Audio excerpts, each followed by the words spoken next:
ప్రేక్షకులకు నమస్కారం. ADN news TV మనదర్శి మన local channel. ADN news TV ప్రేక్షకులకు నమస్కారం. వార్తలు చదువుతుంది మీ ప్రసన్నారాం.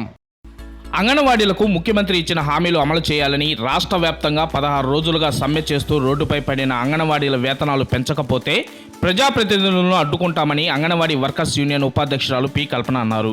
దర్శి కుచ్చేటి రోడ్లోని దర్శి నియోజకవర్గ శాసనసభ్యులు డాక్టర్ మద్దిశెట్టి వేణుగోపాల్ ఇంటిని వందలాది మంది ఆందోళనకారులు మధ్యాహ్నం 2 గంటల వరకు ముట్టడి చేశారు.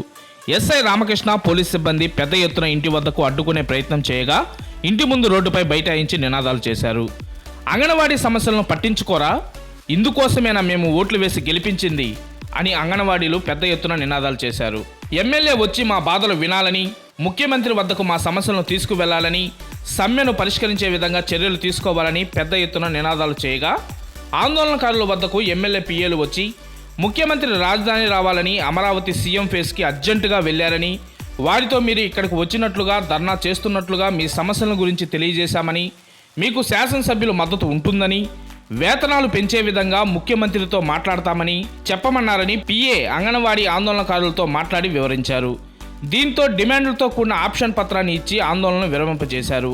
ఈ కార్యక్రమంలో సిఐటియు దర్శి నియోజకవర్గ కార్యదర్శి తాండవ రంగారావు, సందు వెంకటేశ్వర్లు, కేవి పిచ్చయ్య, అంగన్వాడీ నాయకురాలు బి అచ్చిమాంబ, తిరుపతమ్మ, మల్లేశ్వరి, సుజాత, బాలమ్మ, నాగమణి, నాగమల్లేశ్వరి, వెంకటరమణ, విశ్వవాణి, దయామణి, అనుత, శ్యామల, ఫాతిమ, విజయవాణి, సువర్ణలత తదితరులు పాల్గొన్నారు.